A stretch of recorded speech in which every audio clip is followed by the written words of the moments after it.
Courtside of the Virtual Hardwood, it's the NLSC podcast, episode number 338. Andrew with you once again. I'm joined once again by Derek, aka DP3, in the forum. I'm happy to be here again. Incredibly sad, though, about the loss of Cliff Robinson. Portland Trailblazers legend, one of my favorite players to watch growing up and one of my favorite personalities in the league. I woke up this morning and I found out about that, and it's sad. He's 53. It's been a bit of a dismal weekend, of course. Chadwick Boseman from Black Panther and other movies also passing away, and finding out that he had a colon cancer for 4 years. What a real superhero, quite frankly, that work ethic with that terrible illness.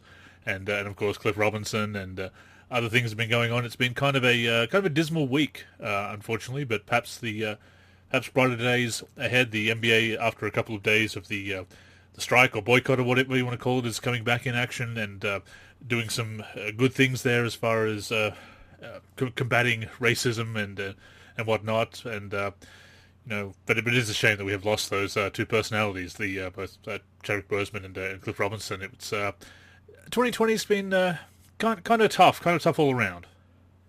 Yeah, it's funny. I was I recorded the Holding Court with D3 podcast last night with Swaggy P. Lino, and of course that news hadn't broke about Cliff Robinson yet. And I was doing my mailbag segment, and during the mailbag segment, one of the questions that got posed was, who do you believe would be better in today's game than they were for, back then? And he said players from 1984 to 1995, not tier one. So no Magic, no Bird, no Jordan, etc.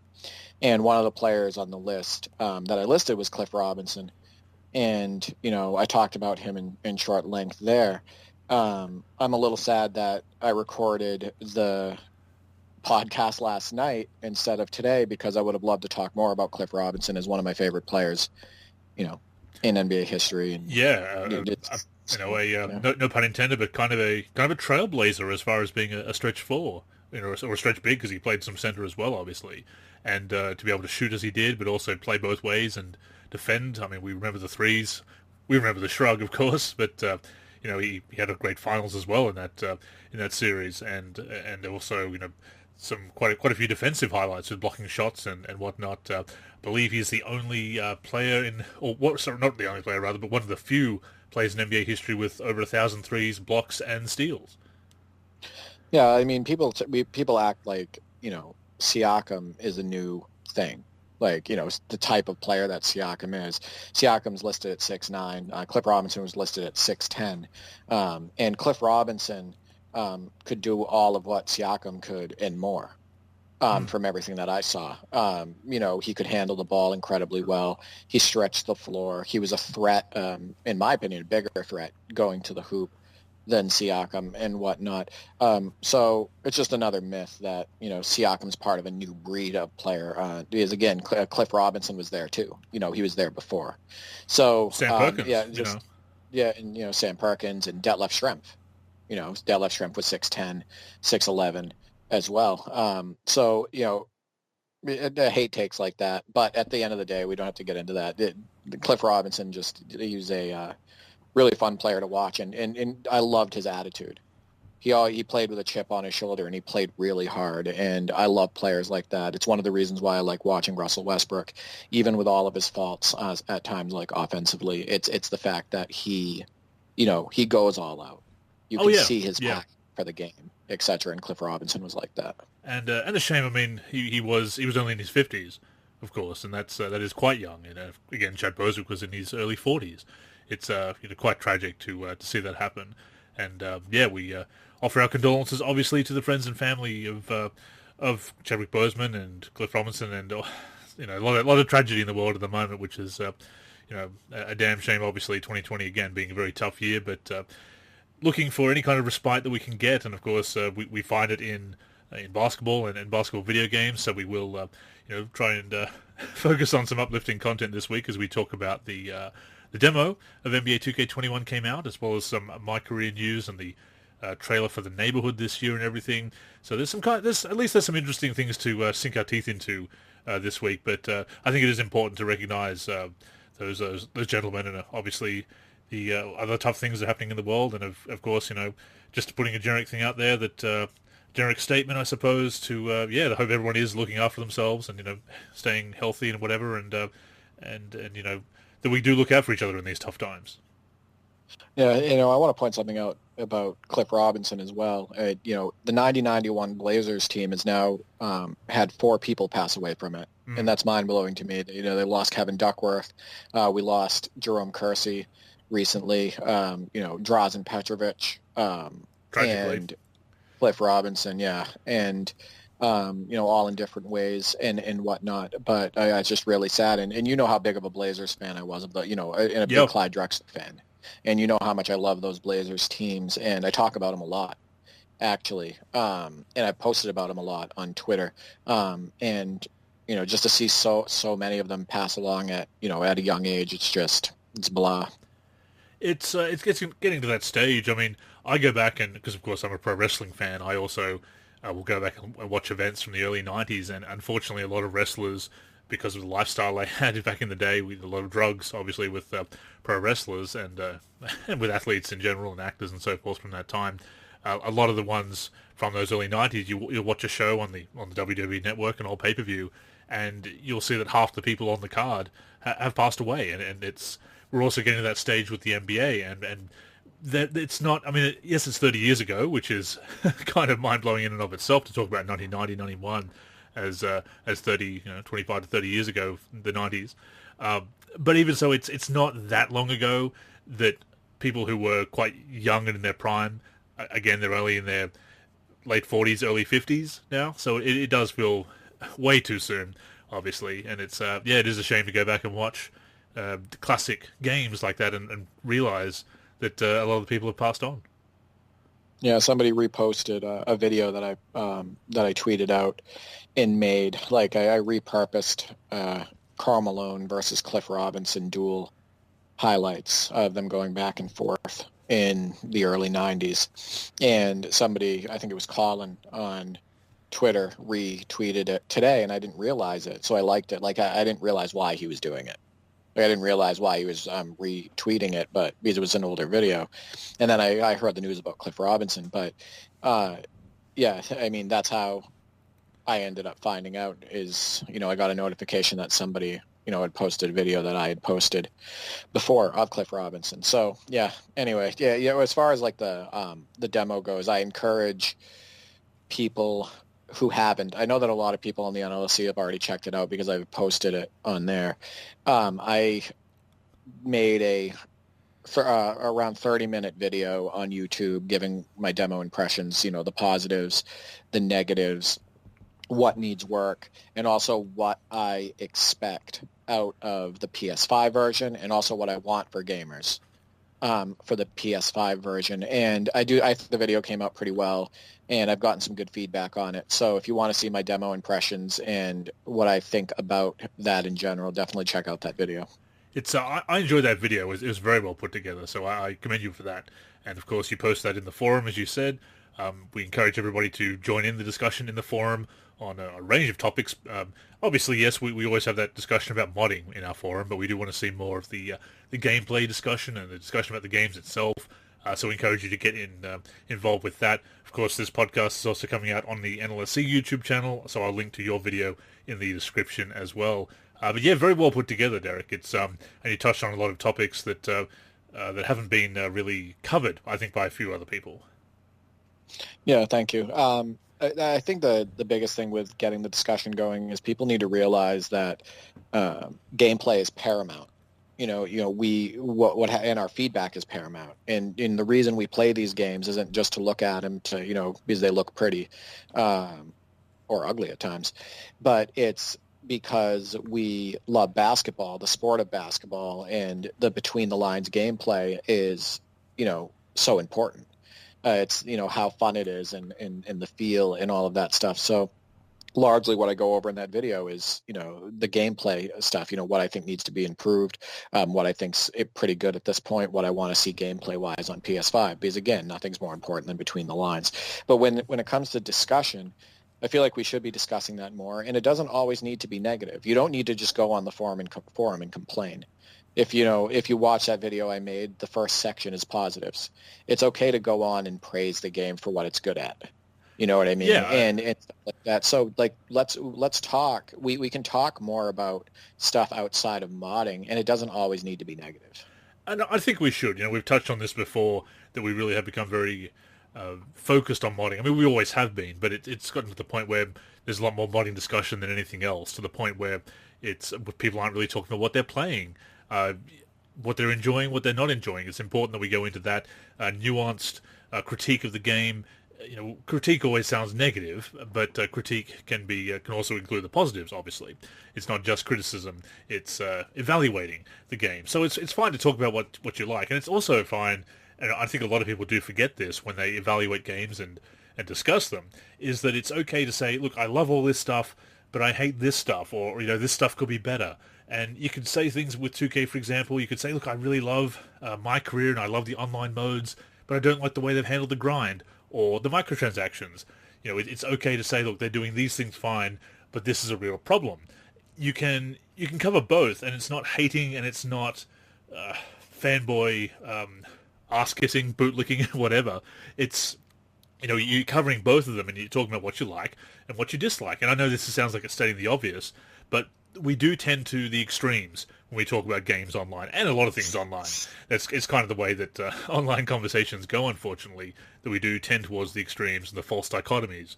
But yes, it is important to talk about what you like and what you dislike, and to be able to separate that and not have to justify. You don't have to do the compliment sandwich. You can, but you don't have to.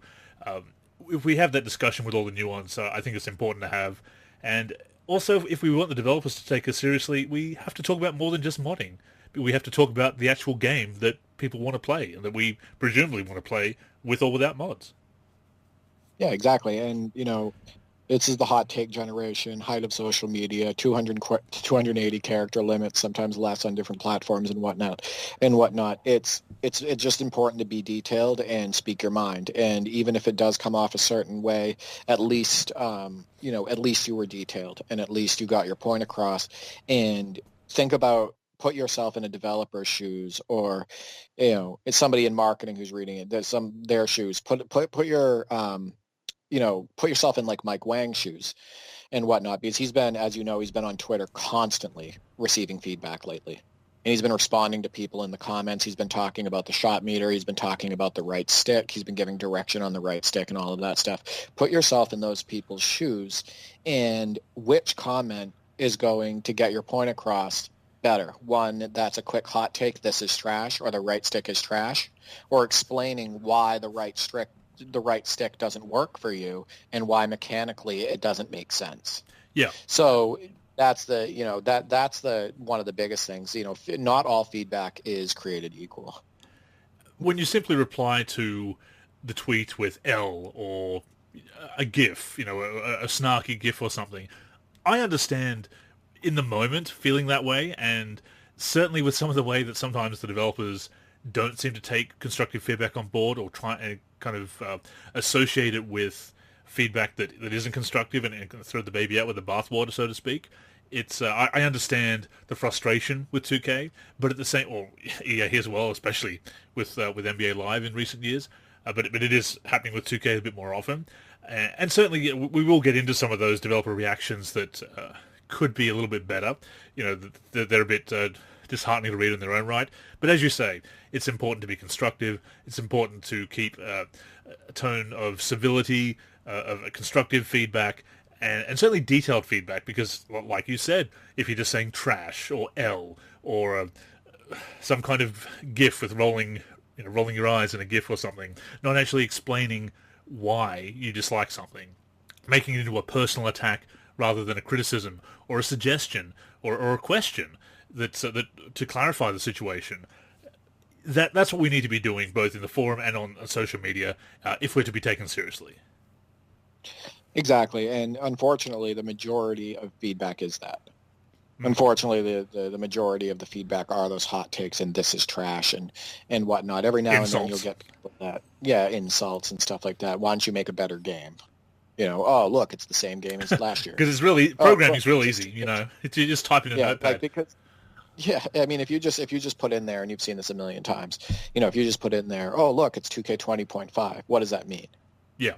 Right? Like what goes into that statement? What makes you think that it's 2K20.5? Why don't you explain? And I understand the What's the sentiment. point five represent? The point five. Yeah, What is it? I understand the sentiment that people are saying that it's not a big enough upgrade, although at this point of the generation, it's not surprising. What are you expecting?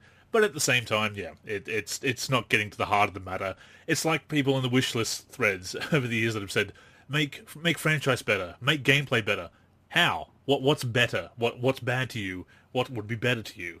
And this is something we've talked about on the podcast many times. You and I, other hosts, Ben, Kenny, going back in the day, John, Jasmine, and Leftos, we've all talked about this, the importance of constructive feedback. I've written multiple articles on it, made multiple posts in the forum about it, probably tweeted out a few times as well. It's just so important to actually speak our minds and to go into detail. And again, that's why I thought your video was great. And we are, of course, I will link to that once again. You can watch it in the forum as well. But probably will be overlapping some opinions as we talk about it, as we get into the demo now, the heart of the matter from this past week. The demo did come out earlier in the week, August 24th, Kobe Day, of course. We talked about that last week. So it featured the MyCAREER builder, which, like last year, gave us the ability to test out a few different builds for MyCAREER and the connected modes. You can play the test game once, one game per build. In the full version, of course, you can just play multiple test games with a build, but in the demo, it's just one and done with that. Also, we can shoot around in 2KU, go through the tutorials, go through the different explanations of the shooting and dribbling controls, defensive controls, etc., player movement, adjusting to the dribbling and shooting mechanics, and of course, we actually did get 5-on-5 gameplay, or 5v5 gameplay. We could play with the Bucks, Clippers, the current teams, of course, or the all-time Lakers and Celtics. One controversial bit with the demo, of course, Derek, was that we were limited to just 5 games, for the 5 quick games, and that was a bit disappointing. There's a couple of things with that. I think you and I did a pretty good job of predicting what they would put in the demo. On the last episode, I remember bringing up that they would put a Kobe team in it, that I thought they would put a Kobe team in it. Yep. Considering the circumstances, and I think we both agreed that was going to be a very high possibility, and then they put in the all-time Lakers. So I think that was a good move. LeBron James should not be on the all-time Lakers at this point, but I see what they're trying to do from a marketing perspective. He is on the all-time Lakers in the demo.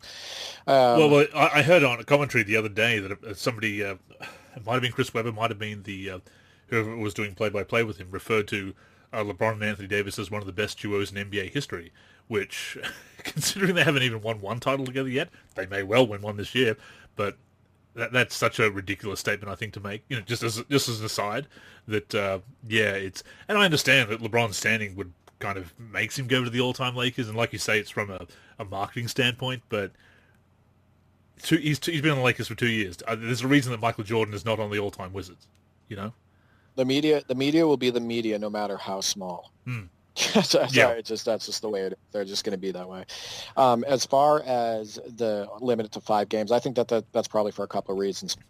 One, and I also want to talk about a couple of reasons the demo bothered me just a little bit that I didn't even mention on my video, so people can get that feedback as well.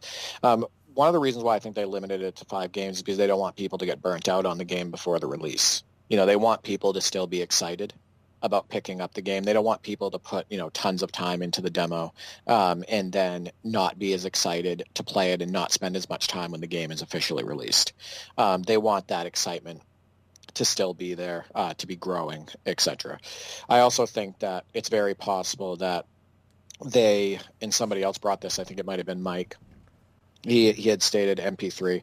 I think he had stated something along the lines that, they don't want people to pick up on a lot of issues or some issues that are in the game, or to not think about them too much before the game is released. Now, is that possible that could be a reason? Yeah, of course it is. Do I think that that's a reason? I mean, we'll never know. But I guess that's a possibility.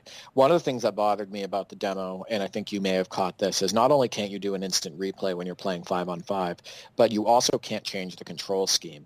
So they allow you to go into different camera views. Like in my video, I demonstrated broadcast. And if you saw, I handled broadcast pretty well in all the highlights. Like, absolute controls. Like, I handled it pretty well. I handled it really well with the shot stick as well. And I showed examples of me shooting with the shot stick, getting a couple of green releases, etc. with Kawhi Leonard. But they basically set the default control scheme to absolute, and you couldn't change it. In the demo. So I think a lack of option, like you would get in the normal game, to really test out the game, get the camera relative controls, have the options that you normally would in a regular game scenario when you had the full title. I think that would have been a nice touch, and I'm not sure why they limited it. It makes me think that maybe they rushed it a little bit, but I don't know if you noticed. That, but it bugged me. Yeah, I mean, this is not uncommon with 2K demos. I mean, back in the day, there would be missing commentary. If you look at the old school demos, if you recall the ones from around about 2K9, 2K10, when they were still doing the traditional demos where you get maybe a half of gameplay with 3-minute quarters or 5-minute quarters, something like that. So it's not unprecedented. They've even released demos where they've disabled play calling, for example. So it's kind of funny. The demos... When I was first trying to get into the NBA 2K series, people would say, "Oh, check out the demo. It's so much better than live." And I'd play this watered-down demo, and I'd say, "This is..." Even knowing that it was watered down, saying, "Well, this just fails to impress," because they've disabled a lot of things like play calling that really show off how good the games were at that time, and better than live in certain aspects. So I wasn't getting that full experience. So 2K's demos have always kind of been a little bit underwhelming in that respect, even going back to the previous generation. You're right. By disabling those options, not giving us those options, it does give people sometimes the wrong taste, the wrong impression. It does feel like they're trying to hide something at times, and we've seen that before when certain demos have kind of hidden the haircuts, that you have to pay for haircuts in 2K18. The demo very carefully hid that little tidbit for the 2K18 prelude. So little things like that, and of course the juicing the abilities in the demo and not having it represent the final product. And to that point, though, Mike, and this time we were talking about Mike Wong, Beluba, but of course shout out to MP3 as well, has said that the demo is a fairly old build, and they're not just taking on suggestions based on feedback for the demo. It's also an older build that was whatever stable build they had to put out there. A couple of things they're going to be doing. They're fixing that bug that people found that with the they found that if you time the stick releases, you could just fire shots from the backcourt and swish them with green releases, which has brought back memories of hook shots and three-point range in the NBA Elite 11 demo. So that is being patched, so that's good news. That is going to be a day one thing, or that it's already been fixed for the actual game. It's just a demo issue based on that old build. They're also going to increase the size of the shot meter a little bit so that you can see that sweet spot if you use the shot meter. So they are going to be fixing some things in the demo, and it is an older build, which is not surprising. That is usually the case. It's whatever pre-release build is solid enough to put out there. Same with Live's demos over the years, although Live has continued to patch their demos. But then again, as we've said before, Live really has had to try and impress, whereas 2K has been able, with its reputation, be able to get by with lesser demos. But it gives us a taste of the game at least. Yeah, I mean, sorry for interrupting there. I wanted to make a point. The whole, hey, it's based on an earlier build, etc. That makes me a little nervous because, like I said, my brother and I picked this up and we were playing, and some of the gameplay on that video is between us. And he had stated he thinks that it's the best first impression they've had since 2K17. And I would tend to agree. as I haven't had a good first impression with 2K18, 2K19, or 2K20. So when I hear, the earlier build, and I worry, and we've seen the recent history of patches and whatnot, I worry that what we just got, and remember, this happened with Live 19. Remember how good the demo played on Live 19? Oh, yeah. Yeah, definitely. Yeah, how great and fun it was on the sticks and whatnot. We were really excited about it. I uploaded a bunch of YouTube videos, etc. Even one that specifically said, this game is so fun, with a few exclamation points. And then all of a sudden, they patched it. So, and they got sluggish. They, like we've talked about many times before, they ruined the shooting, etc. So one of my worries is them having a completely different gameplay experience than I just experienced in the demo on release, via day one patches or even patches within the first few weeks. So I think you can understand that concern, especially on their recent. And also listening to the wrong feedback as well, knee-jerk reactions. Yeah, and we talked about that, about feedback, and we talked about the impact of influencers and the people and the YouTubers and the people that have hundreds of thousands of followers, and, the ones who get early access to the game and they fly them out and all of that stuff, which I don't know if that's happening with everything else going on. But not this year. No. Yeah, exactly. But at the same time, those influencers and whatnot, they do impact the minds of the decision makers, and and in turn impact the minds of the developers. So yeah, it is a concern, and I think that often the wrong feedback is taken in, and a perfect example of that is how we're 4 years in to this new motion system, where it's changed slightly, especially over the last two, but you still have those player movement issues that I highlighted. The players not even moving like basketball players or even human beings at times, and the speed and acceleration breaks, and the clunky change of direction, and the dropping the ball constantly and stuff like that. And to me, that proves that they're not taking in my opinion, all the right feedback as well. And before we get into our impressions of the demo, bearing the lead here a bit on this this week, but there are a few other things to contextualize as we get into our impressions of the demo. One of the things that you brought up in your video, as I alluded to, was the response of developers to feedback, which is sometimes it's good, obviously, but there's also that there's a bit of elitism popping up and kind of being alluded to, pandered to. I don't know how you'd put it, but there was a couple of takes from the developers that that were a bit they're a bit iffy. Yeah, I don't know if while I talk here you could even pull up that tweet really quick, the Dazar one that I referenced in the video. Mm-hmm. I don't want to do it because it might mess up our connection, but the whole if you don't use the right stick, you're less of a player, or oh well, why don't you get good with the game, or oh, if you want to be nice, why don't you get back in the practice gym, and stuff like that. And it's one thing when you hear that from a cocky teenager or cocky person. It doesn't have to be a teenager, a cocky person playing the game who's just giving those takes, and he's just being a brat. But when you hear that from the developers, and you hear that from the influencers and sometimes decision makers and stuff like that for the games, people who work for 2K and whatnot, like the example I used in the video of Dazar, that's when it really bothers you, because that breeds that elitism. It breeds that superiority complex and stuff like that. And I've said this in a tweet. I said, that's what they want. They want, in part, it's what they want, because they want to have people separated by tiers. They want people motivated to spend money to upgrade their players. They want people to, they want to have that, everybody wanting to be on that tier, etc. So, and like I said, it's a moneymaker for them. So the actual tweet was at the end. This, and I quote: "At the end of the day, if you're nice on the sticks, shooting is nothing you can't figure out and adjust to. If you're not or don't enjoy the challenge, the button is still there for your enjoyment. You want skill-based controls, and maybe it's okay to need more practice time." Then the second tweet: "There's so much flexibility with this implementation. Just aim, use timing and aim.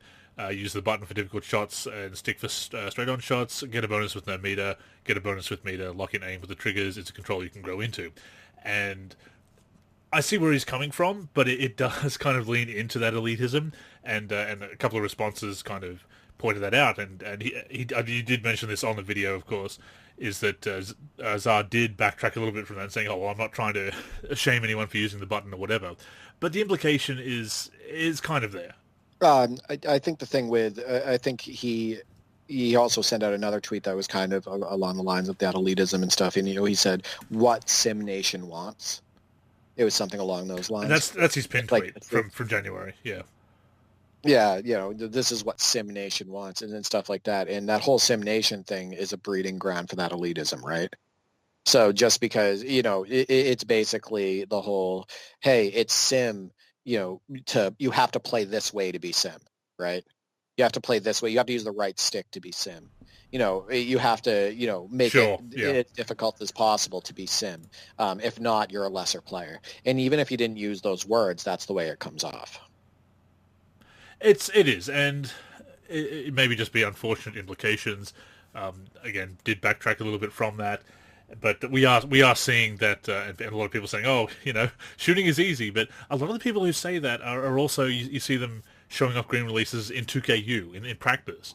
It's a different scenario when you're actually playing it in game. It's going to be different playing online with input lag and lag spikes. So, and of course, these are the things we don't get to play with in the demo. And that is something that NBA Live's demos, regardless of the quality of the game, have actually allowed some online gaming with I believe so anyway, in a limited. In fact, I do remember playing the demo online. Yeah, in a limited way, being able to play the career mode, Rising Star, and later the One, play that in a limited way online and check out Live Pro-Am. So you're able to kind of see how it's going to perform online for you, where we haven't been able to do that with 2K. So it's a very, I don't want to say misleading, because that's implying more than I want it to, and and again, we're talking about people having implying bad things. I don't want to fall into the trap myself, but it is one of those things that we don't get to, we can't sample that until we get the full version of 2K, and 2K's history with server quality is sketchy, suspect, to say the least. Well, I want to point out another thing about Sim Nation and about the right stick. When you think of the word simulation, what you think is the simulation of real life, right? Yeah. You think simulating basketball in real life. And I said this in the video, I kind of touched on it briefly, not in this exact same capacity, but shooting with the right stick, if you don't think the mechanics function realistically at all, or you think it's frustrating, or you think that the mechanic doesn't, again, emulate shooting in real life, then don't use it. What's simulation about the stick? What's the simulation about pulling down on the stick and moving it into a meter spot and shooting? That doesn't feel like aiming to me. I use it and I can hit over and over and over again. And like I said, I demonstrated that on the video, and I can demonstrate it again if somebody wants. But the point is how is that more sim? How is using the stick more sim than using the shoot button? I don't find it feeling like shooting. I don't find, moving it. In my opinion, they wanted to make an adjustment to the gameplay. They wanted to make something new, put something new, a new feature into the game. And that's what they chose to do. Yeah. I don't think this has anything to do with Sim Nation. I don't think it has anything to do with simulating real shooting or anything like that. I think it's just an addition that they needed to add to the gameplay. And the other point I want to make about developers putting it out there about, just, get good almost. There is a learning curve whenever new mechanics and controls come into the game. And I found myself, when I played the game, the 5v5 for the first time, because when I made my player, I made a center, a big man, because that's what I'm looking to, if I do play any player-locked MyCAREER online connected modes for MyCAREER in the upcoming game in 2K21, I'm looking to make that move to a big, because that's what I did halfway through 2K20, and I've been enjoying that. One thing, and of course, if you're playing center, I was playing a inside, basically a finisher. Inside was the build I made. So I wasn't really shooting. I wasn't shooting jump shots, rather. I was just finishing around the rim. So it wasn't until I then went into some 5v5, the quick game, playing the Bucks versus the Clippers, that I was trying out the shooting. Of course, I was shooting around in 2KU, but then actually in a game situation, it was when I went into that game. And I found myself missing a lot of jump shots, because I'm used to the shot meter and shooting mechanics of the last few games, obviously. And so I was getting really frustrated. And as I started to make a few more and green a few releases, I realized, okay, I'm I'm getting used to it. This is something that I have to learn. Need to spend a bit more time in 2KU. Use up the 5 games because I've still got a couple left on in the demo, and then of course play a few games. Realize I might miss a few jump shots against the CPU. Playing it and just get used to it because there is a learning curve.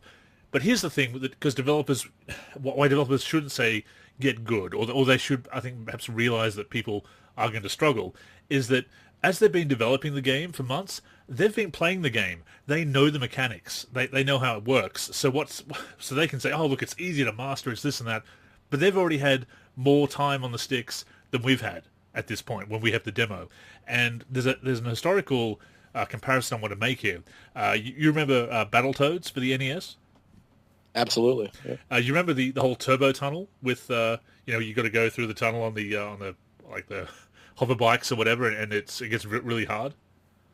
Yeah, it's been a while, but I remember dying a lot. Yeah, it's incredibly hard, and the developers have come out years later and said the reason that it was so hard was because they were testing the level over and over again when they're playing it. And of course, they tested it and they knew it, and so they felt that it was getting too easy, so they ended up making it very hard. But then when it came out and users, actual gamers got hold of it, they hadn't spent months were playing this level over and over again and designing it. And so it was incredibly tough. It was tougher than they intended. But playing the game over and over again, during the design process, they didn't realize that they were getting so good at the level that they had designed that they were making it harder for themselves. They ended up making it too hard for the end gamer, the end user, and that is something that they've come out and said, "Oh, that was kind of a mistake on our part." Another historical example here would be Lemmings, and I'm not sure if you've ever played Lemmings, but that is one of my all-time favorite games. I've never played Lemmings. Never played Lemmings. Okay, so I've got. Do you know what it is? Are you familiar with it at all? I've heard of it, but I've never put like my hands on the sticks for it. Okay, so Lemmings is it's one of those genre busting games actually, but it's usually called an action. An action puzzle game, where you are controlling the lemmings. They have different abilities that you can give them to get through the level to get them to the exit. What they did, DMA Design, which of course became Rockstar, and so the makers of Lemmings eventually became the makers of Grand Theft Auto.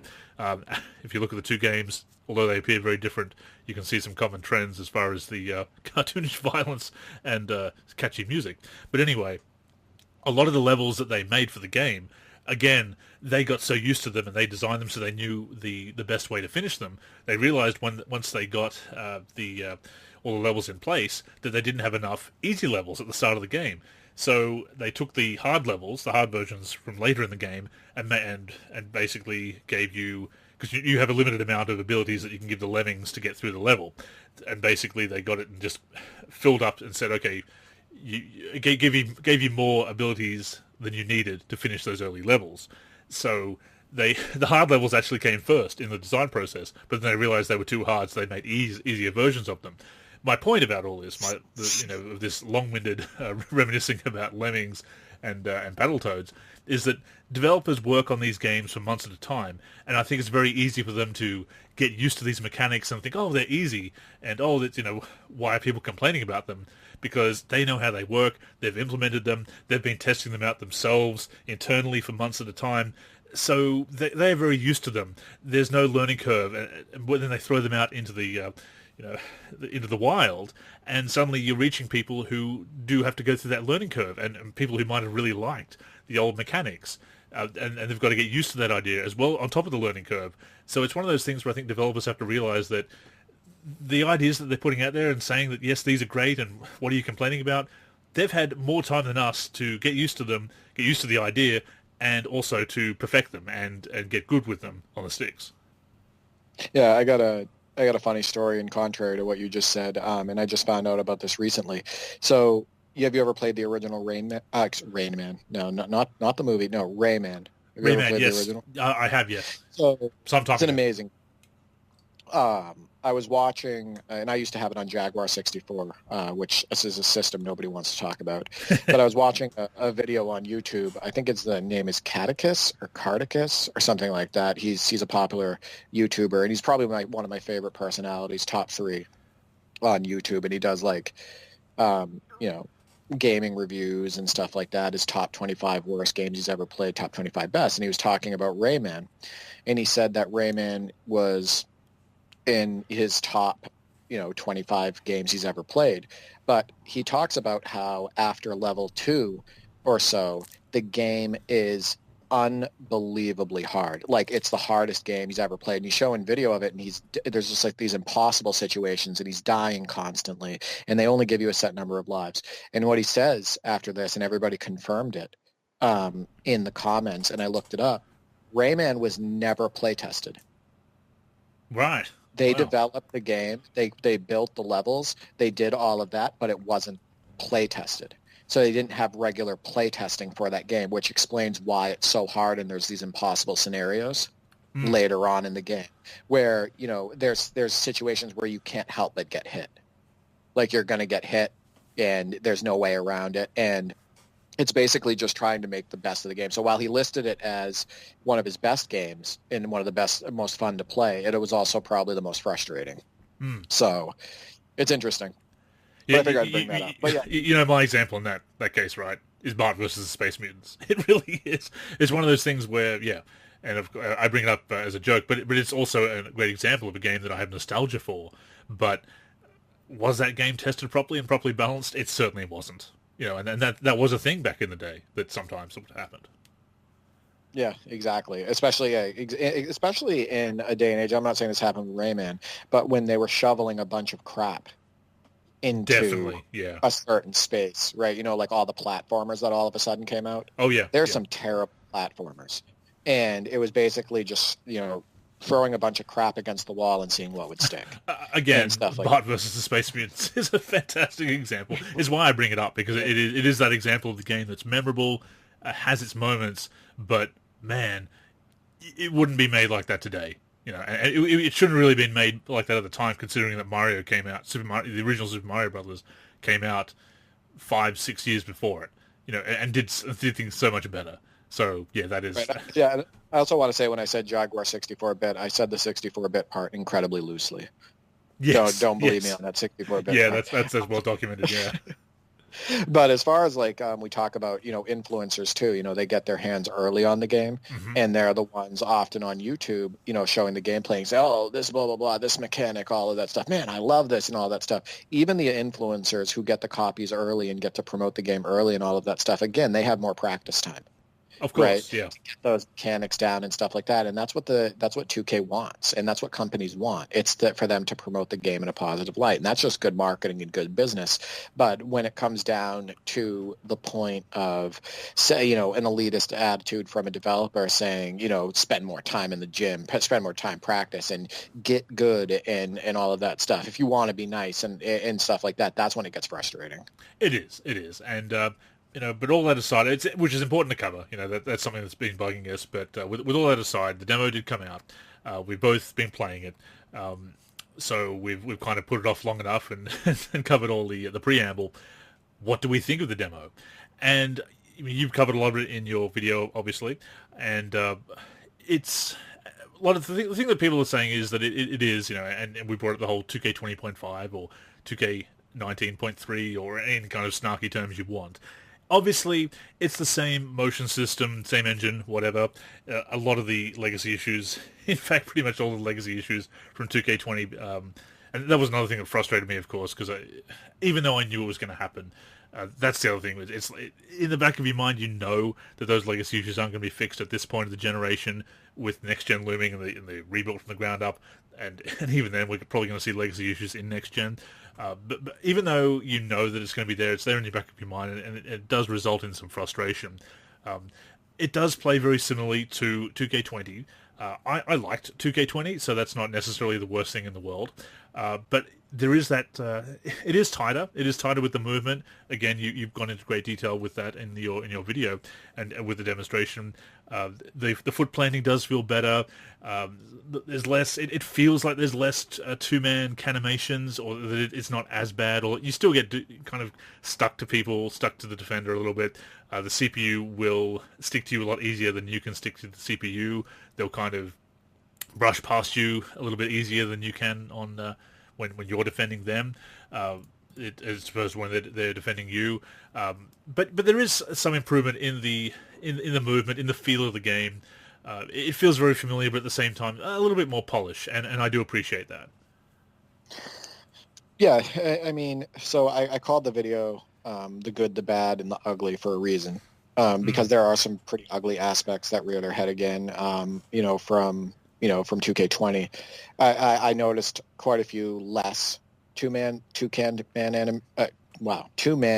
animations. That's a tongue twister.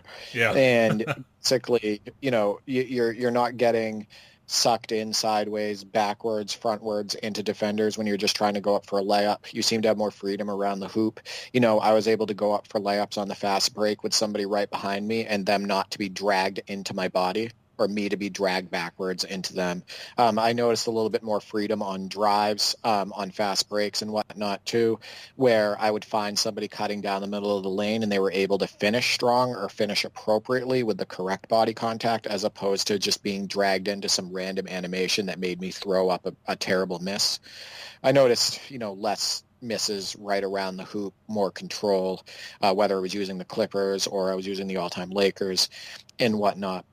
The foot planning is a little bit better. I'm not noticing those horrific cases of skating like I used an example from 2K20 in that video where Russell Westbrook literally floats above the court. I'm not noticing that as much. In turn, that gives us, more control. It gives us more control on the sticks, which also equals more fun, which we've talked about before. The shooting is tighter. The shooting doesn't feel as rushed. I don't use the shot meter, but we're forced to in the demo, and I felt that the shooting made a lot more sense this year. One of my biggest problems with 2K20 is how it was so unpredictable, and basically all the shooting forms felt rushed. I felt good shooting with Gail Goodrich or Jerry West or Kobe Bryant or whoever I was shooting with. I felt good about it. So definitely the shooting feels better, which is pretty important. And and then some things that were still good, reactive play calling. Although I want to make a point, and you might agree with this. I used the quick positional play calling all the time in 2K17, and then they got rid of it. And I miss being able to select an icon, select my small forward, and just, say, hey, small forward or power forward post up, or small forward, power forward cut, or small forward, power forward ISO, and stuff like that.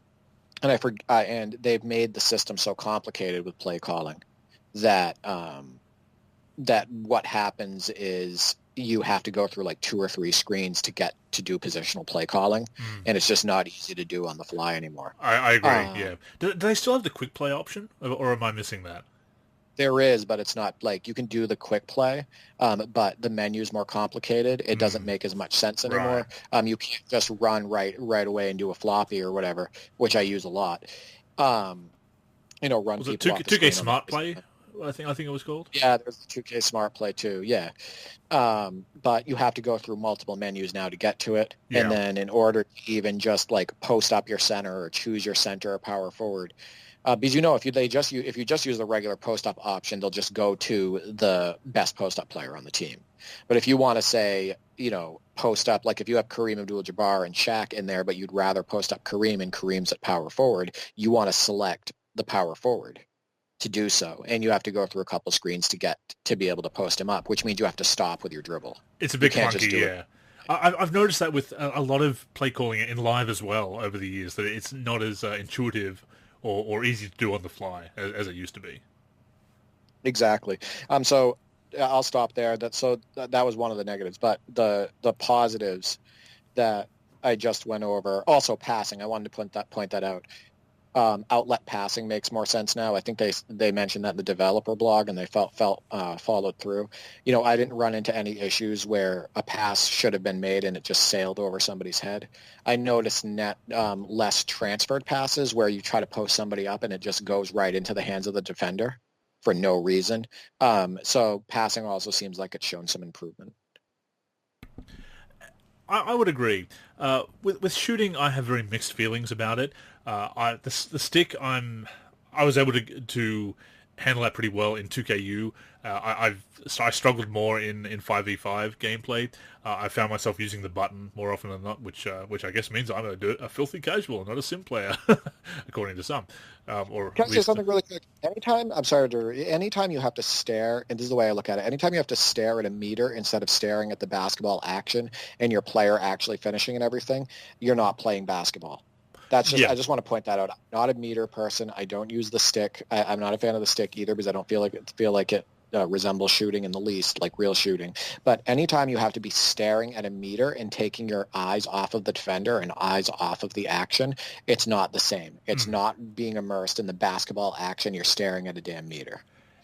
The thing with the meter, I preferred 2K17's approach, and we talked about this when they mentioned that in the gameplay blog that they compared it to that Bloober compared it to 2K17, and I don't think it's like, well, I see the similarities, but I think 2K17 did it better.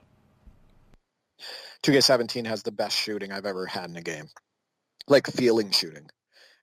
With the meter, without the meter, it doesn't matter. As far as mechanically, the way players went up for their jump shots, the way the animations played out, it just felt so much smoother. You were able to get a good grasp on how, the release points and all of that stuff, get to know your players and everything. For me, 2K17 has the best shooting that I've ever used in a game.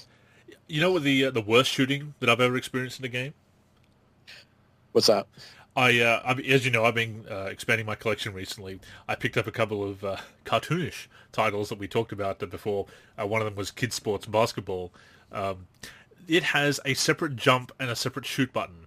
So if you want to take a jump shot, you have to press the jump button and then the shoot button. It is the most convoluted controls for a kids game as well, a kids basketball game. It's you remember in NBA All-Star Challenge how you had to press the shoot button twice, once to jump and one to shoot? Yeah, and if you're not used to it, you shoot an air ball like every time. Exactly. Yeah, I played All-Star Challenge. So this is like that, except you have to press two buttons, one to jump and then one to actually take a shot. If you just press the shoot button by itself, it'll be a set shot from anywhere on the court. That is the worst shooting. I'll get to that in the Way Back Wednesday when I do it, but that is the worst shooting I've ever experienced. No, I do agree with 2K17 shooting being, if not the best, then certainly among the best, and certainly one of my personal favorites. So the stick is something that I would have to get a bit more used to. The timing is very different. There's a significant change on the button shooting with the timing of the release, because it used to be at the top of the meter, at the end of the meter, and now it's kind of halfway through, and within that. Within that good release range, there's also the ideal, which is in the middle there, and it's hard to see with the smaller meter. Once again, Bloober did say that they are increasing the size of the meter in the full version, so that I think that's a good way to go about it for people who do use the meter and rely on the meter, which is a lot of people online. Of course, you do get the boost without the meter, which is hard to, well, indeed impossible to demonstrate in the demo, because it is demonstrating the demo. Because, as you noted, you can't turn that option off. So I do have mixed feelings about the shooting, but some of it, admittedly, is me getting used to the new timing and everything. So I do want to give it a bit more time before I say, oh, it's it's terrible or whatever, or it's the worst ever or the best ever, or whatever. but no, it's partly on me and partly on the. I don't think the change to the stick shooting was. I don't think a necessary change, but I'm not about to say that it is a bad change as yet, or the button for that matter. I do want to get a bit more used to the timing, because it is very different with the way they're doing it and with the timing on the meter and where the release point is.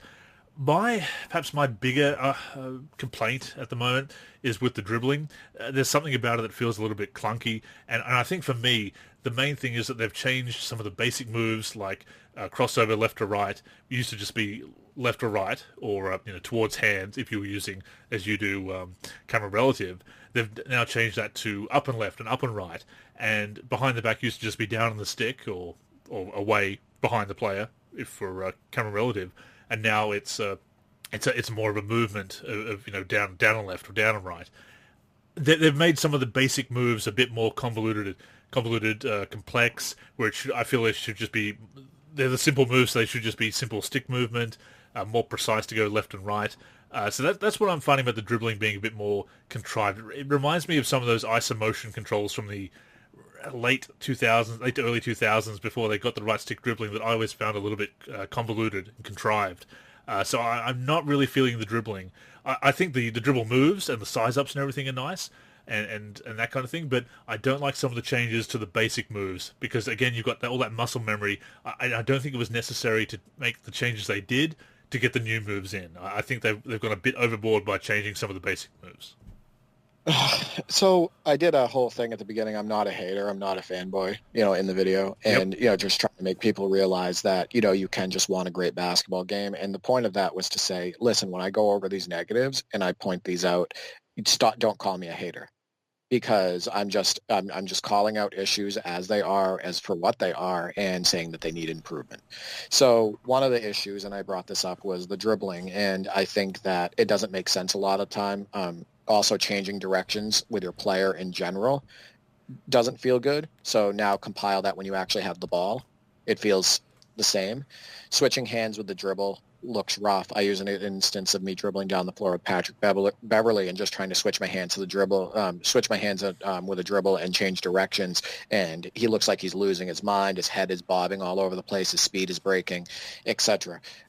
There's another instance where I have Lou Williams at the bottom of the screen. Of course, we're on absolute controls. And I go, from left to right to do a crossover. And there's this big delay and it looks clunky as hell.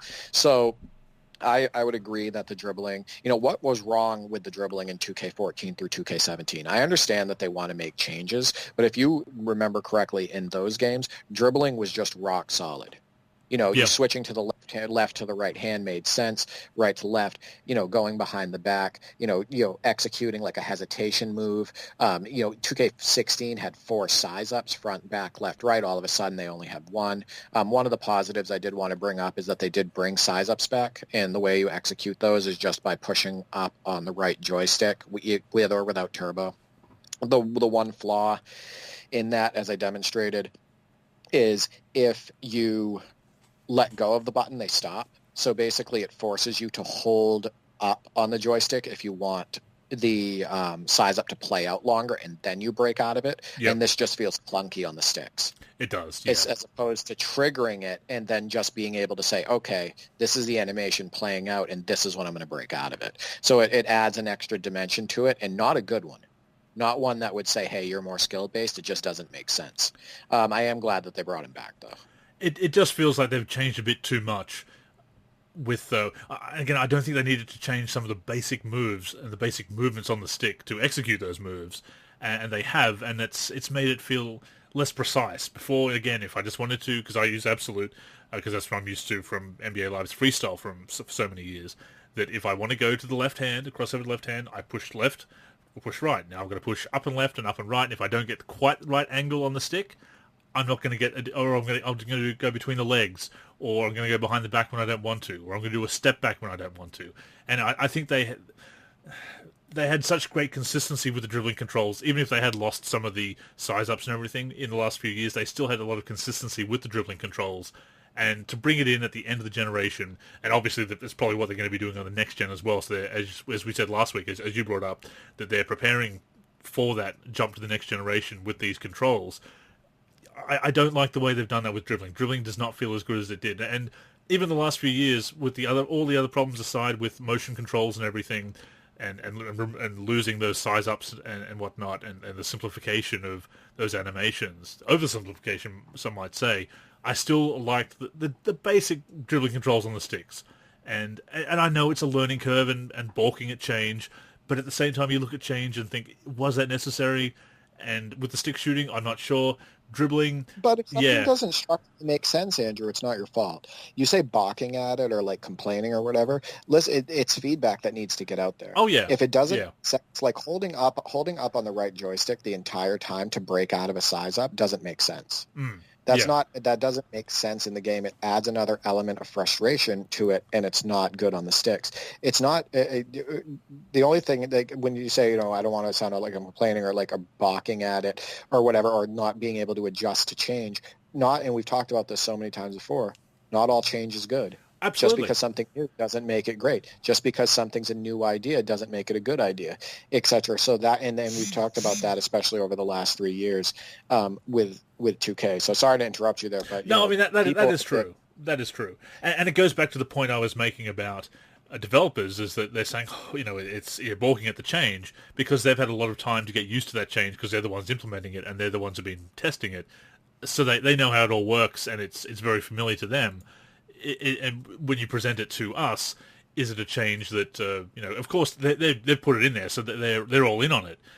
How does it feel in our hands? And yes, some of those things with dribbling just don't feel right.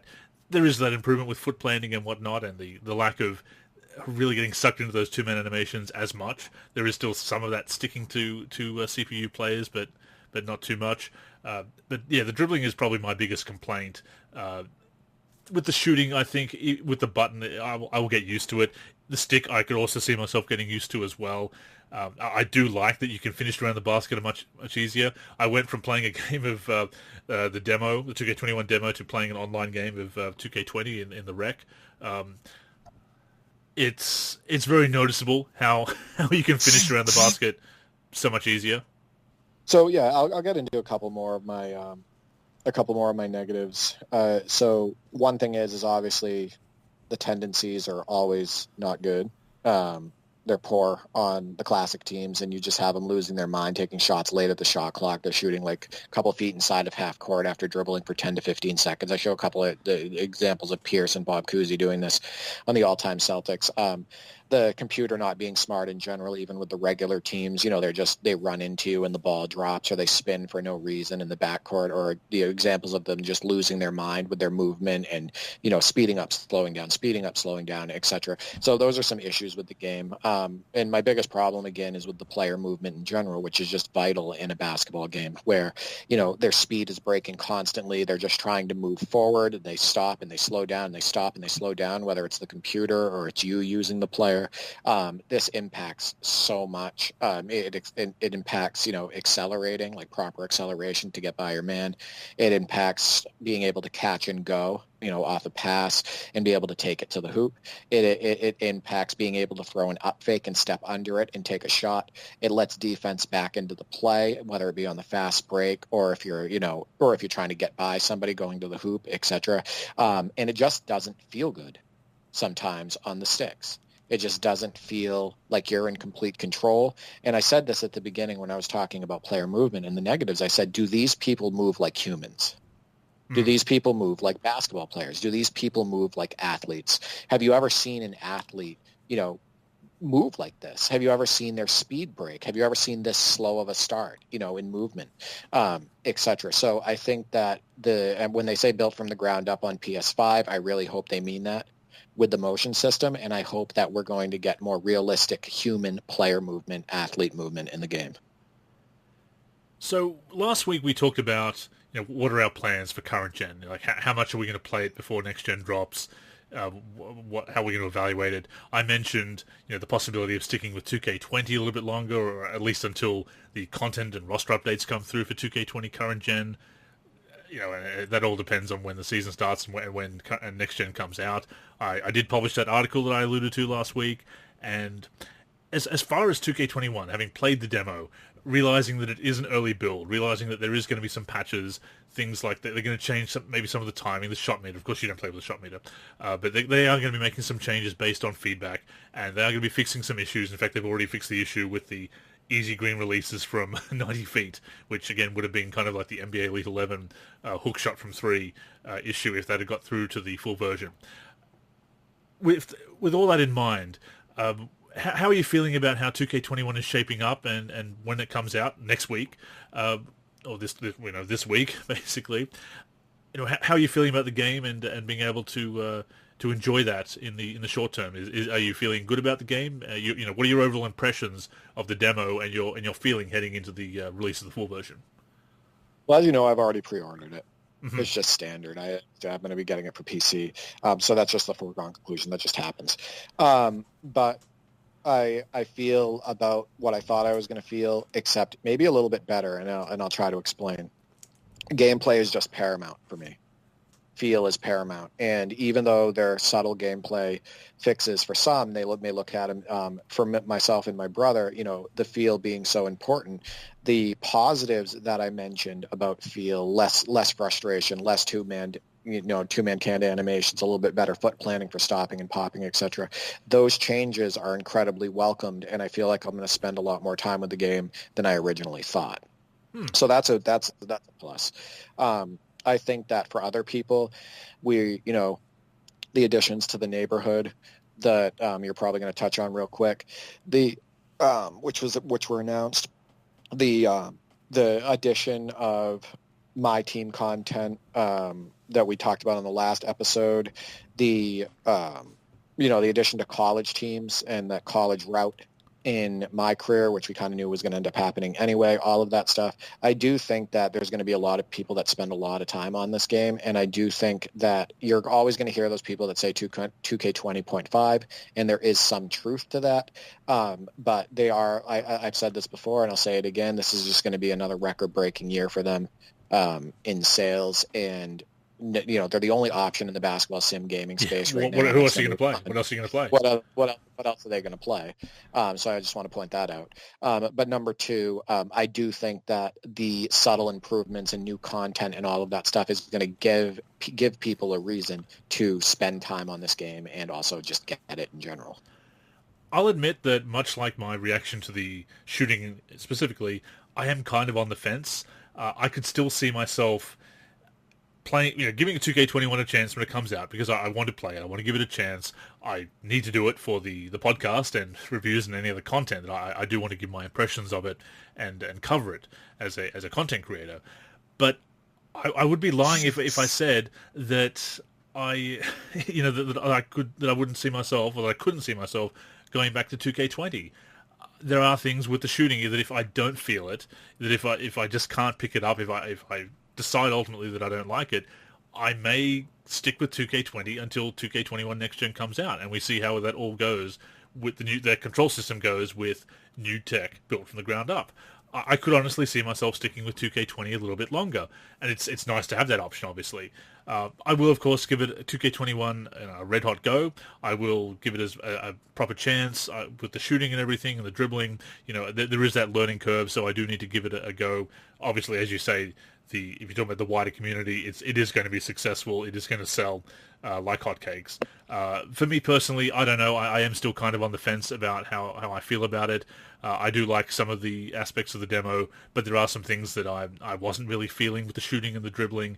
And depending on how much I can get used to it and whether I ultimately feel like it's a good fit, I could see 2K21 being a game that I don't end up liking as much, and that's just the way it goes sometimes. And it doesn't mean that it's bad, but it may just mean that it's not for me. And it may mean that I stick with 2K20 a bit longer, maybe till next gen, maybe till next year. I don't know. It depends, how much, but I do have to give the game more of a chance to see how much I like it. I need to get used to the controls. I need to get used to those mechanics and give them a chance, and not just balk at them, not just say. And yes, there are things that we can point out that even when you get used to them are still questionable, problematic. But I do need to give it more of a chance, and I intend to do so. But I have to admit, I am kind of on the fence, and I do see what people are talking about when they talk about not having as much of an improvement or unnecessary changes and whatnot. But at the same time, changes aside, we did expect this. We didn't expect current gen NBA 2K21 to be this remarkable upgrade from 2K20 current gen. So it's not surprising. Well, you have to temper, as we said before, you have to temper your expectations, and I think we have, to a point. I understand some of the frustration with the graphics staying the same, and I want to point something out. When you went from 2K16 to 2K17, there was a significant difference in graphics. The lighting was different, etc. The models were different, the player models, etc. When you went from 2K14 to 2K15, there was a pretty big difference in graphics as well. The lighting changed and all of that stuff. Again, the body models changed and stuff like that. So 2K14 to 2K15 different, 2K15 to 2K16 different, 2K16 to 2K17 different, 2K18 to 2K17 to 2K18 different. Like I said, 2K, there was a huge difference there. 2K18 to 2K19, they brightened up the arenas in 2K19 and the graphics got a little bit of a different look. They got rid of some of the large heads and all of that stuff. 2K19 to 2K20, again, another slight graphics change. I think 2K20 got a little bit more, better looking HD. What the close-ups looked a little bit better in my opinion. And then people got 2K20 to 2K21 and they pulled up the demo and they're like, this is the exact same as 2K20 graphics. And it is. I see no difference whatsoever from a graphical standpoint. So I do see some of the frustration with that. It's like you release a new game, you expect us to buy a new game, but you can't even make one subtle adjustment to the graphics. Like, it's exactly the same. But I mean, we knew, again, this is something that we've seen before. 2K13 and 2K14, 360, PS3, and of course the PC ports look very similar. Maybe people forget that because of all the mods for the PC version, but if you go back and play 2K13 and 14, it's pretty much the same. In fact, the art files are so compatible that they are just directly compatible between the games, faces, jerseys, courts, etc. So it's that is what happens at the end of the generation. They stop making those changes. Yeah, and it doesn't make it any less frustrating. I think that's the thing, is because the price point stays the same. Well, that is the other thing. Because there's still... Yeah. And I wanted to bring that up because that has been a sticking point in the forum, and I understand it. The thing is that with the price point, there's year to year people feel that way with sports games, that we're paying full price for a roster update and some new content, that there's not enough changes year to year with that. So it really, but it's one of those things that obviously frustration compounds, and we've seen that with VC before, because people have pointed out that VC has been in the game, virtual currency that is, since 2K13, but the way that it's been more intrusive over the years and people have gotten more and more sick of it, it's around about the 2K17, 18 mark, and especially with 18, what they were doing with charging for haircuts and whatnot, that's when the frustration boiled over. And people would say, hey, well, 2K13 had microtransactions, had VC, so why are you only complaining now? First of all, people did complain, but they're complaining more over the years as the years go by, and the frustration is compounded, and it becomes more and more pushy, aggressive, and intrusive. So the same thing goes with charging the full price for what people feel is a minimal upgrade. I mean, this is not a unique complaint to this year. I mean, people were complaining about that from 19 to 20, 18 to 19, etc. So it's always the case with the annual releases of sports games, basketball games specifically here. It's always the complaint, but we're getting towards the end of the generation. People are sick of those incremental updates, and they're also looking ahead to next gen, which has had the price hike, as we've discussed before. So it's the case of the frustration, I think, really compounding, really building up over the years. And now that it's hit a point where this version is obviously the lower priority, and yet it's still the same price, even though the complaint has been there, and it's the same situation that it was for the last 4 or 5 years as far as being incremental updates and for full price and starting over every year and everything. It's gotten to the point where the frustration is just built to the point where now a general criticism has become a real breaking point for a lot of people. Yeah, exactly. And the same with legacy issues. Yeah. You know what I mean? It's just they've been going on for so long.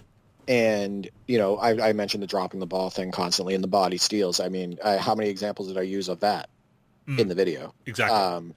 And stuff like that. And I agree. I think it just, over time, it gets people more frustrated and more frustrated. And every time they see a new release and they see it for $60, or sometimes they pay $100 or whatnot, or more once they get the game and all of that stuff. And they're like, I feel like I'm getting taken advantage of.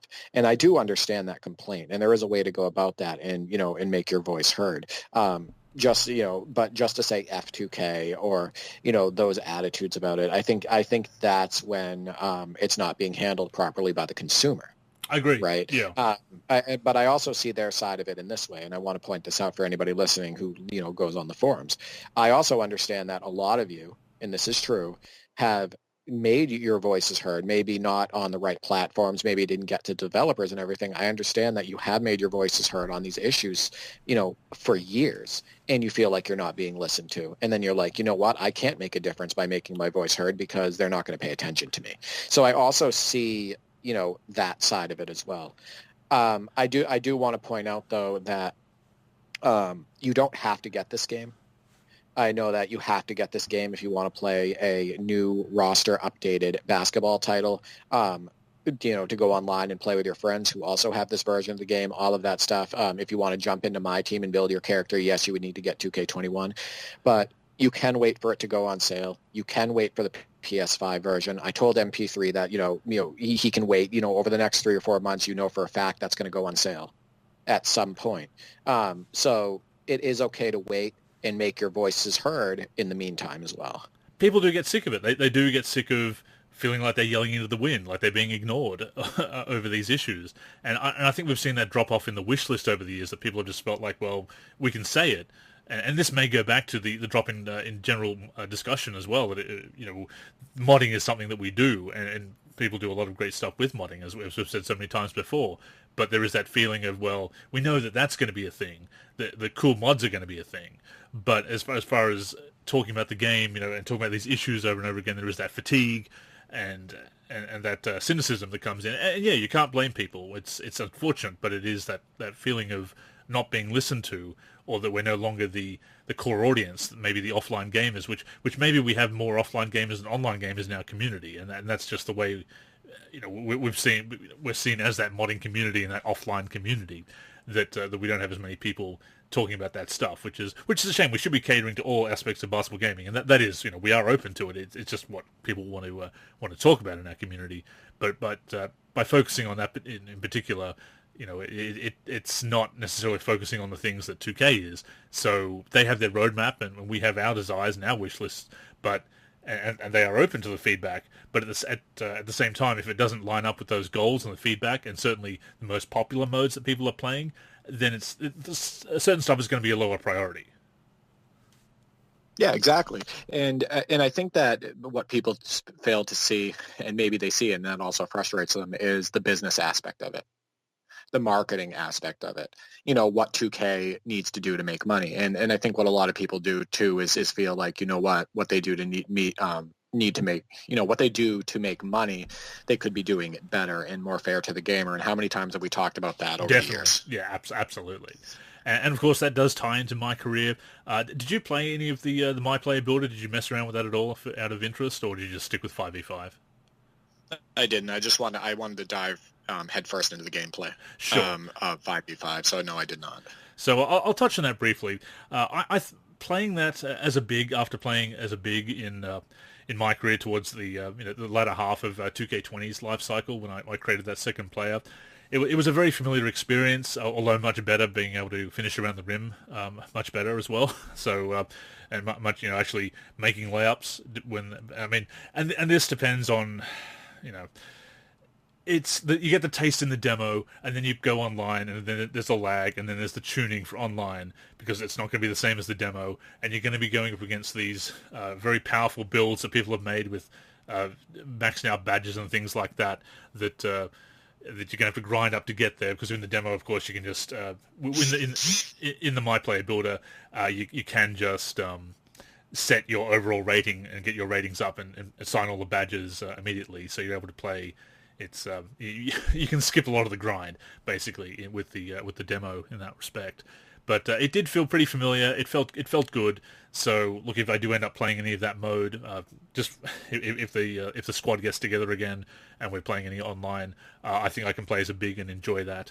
I do want to move away from MyCAREER, so that is another thing that.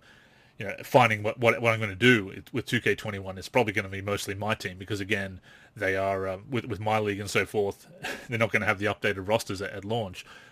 Did you see the Q&A on Operation Sports what they're going to do with that? They're actually going to they're going to wait and they'll update the game with rosters and proper schedules and everything, but they're going to have the 2021 season start in December, just temporarily at launch, if nothing else, which is about all you can do given the circumstances.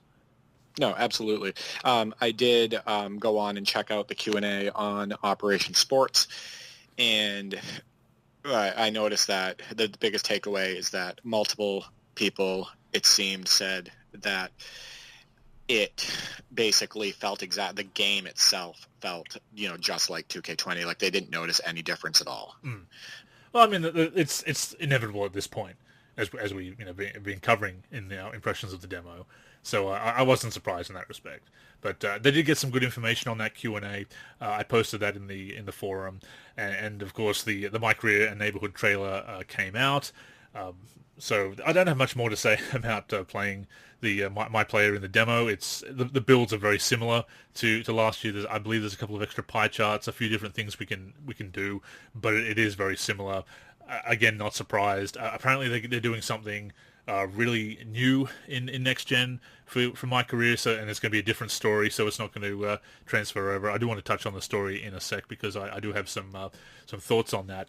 But one thing that we're not going to be able to do in current gen is have a female MyPlayer, but apparently we will in next gen. Now we don't know what that's going to entail, whether there's going to be some kind of combined career or a separate career or something, but they have alluded to doing more with the WNBA in next gen, and also we have female MyPlayers. So that's interesting that that's being confirmed, but that's next gen only, not current gen. Well, I think the thing is they need people to have incentive, right? To get the PS5 version, to jump on that new gen, to buy the system, to buy the game, to promote the game, and all of that stuff. So I guess I had a feeling that was going to happen, where you weren't going to get those bells and whistles on the current gen version, even though it was coming out months before the next gen version. I think that's going to, again, it's going to be disappointing for some people, especially because they have to wait a little bit longer for the PS5 and buy version. The more expensive version, yeah.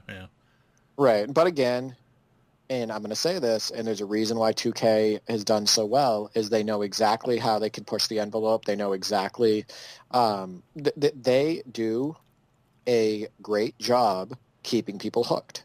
They do a great job getting people buying the new game. They do, and I mean, it doesn't hurt, again, that they're the only competitor in the space. They're their own competitor. But at the same time, they do a good job of promoting their game, talking their game up, giving the bells and whistles when they need to, etc. So we did again get the MyCAREER trailer and the Neighborhood trailer. Before that, there is actually a bit in the demo that alludes to this year's story. I posted a bulletin about that. The story is called The Long Shadow this year, and our MyPlayer is called Junior. That is the nickname, which first of all is probably the best nickname they've had so far. Better than Frequency Vibrations, or Freak as for short, better than the President of Basketball, better than AI, better than DJ, better than Che. Junior, it's a low bar to clear, I know, but Junior is the best default nickname they've had. And it also makes sense because the tale, The Long Shadow, is about our MyPlayer is the son of a local basketball legend trying to follow in his footsteps as he makes it to the NBA, first playing through high school and college. And this confirms the presence of college teams. There will be 10 teams, not 65 or whatever was rumored before, but the 10 teams are, let's see, Michigan State, Connecticut, Florida, Gonzaga, Syracuse, Texas Tech, Oklahoma, UCLA, Villanova, and West Virginia. So you'll be able to choose one of those 10 schools to change up the experience a little bit. There's also some various information. This comes again from Brian Mazik and also Owen Good on Forbes and Polygon, respectively. There'll be some decisions that we can make that will have long-term effects, such as one of the agents that we can choose between. If you choose one of the agents, you'll be able to earn fans in park games, whereas before that was just you can only earn fans in the NBA side of things. So there's also a few different choices that will apparently be a bit more, have those long-term effects, which is nice. So again, that is the story that is basically, Junior is going to be the son of the local basketball legend, following in the footsteps, trying to escape the shadow as you try to make it to the NBA. Some of the actors that are in the story, Jesse Williams, Michael K. Williams, etc. And of course, there's going to be cameos by Damian Lillard and Zion Williamson, this year's cover players, of course. Frankly, Derek, this is... and I've talked about stories at length, and there is a problem with having stories in MyCAREER because they do limit you to this backstory. They do sometimes get in the way of the gameplay experience by presenting scenarios that affect gameplay, that that you always get injured at a certain point in the season, or you always start on the bench, or you miss the first 2 games of the season. You get do not play coach's decision for the first 2 games or whatever. So we've seen things like that in my career where the story has impeded the actual gameplay experience. It remains to be seen whether that happens with this story as well. But that basic story of being the son of a local basketball legend and being able to follow in their footsteps and try to break out of their shadow and being called Junior and everything, I actually really like that story. On paper at least, I think that may be the best story they've come up with yet. Or again, at least on paper, the concept of it, it's not you gave up basketball to be a DJ and then you get back into the NBA by playing a streetball tournament and on all the other stupidity of 2K18, be fresh, etc. Between the name for your player, Junior, that generic nickname that everyone's going to get, and the story, that's actually, I think, has the potential to finish this generation on a high. That is actually a story that I like. Right, and that they'll embark on that with PS5 too. Of course, yeah.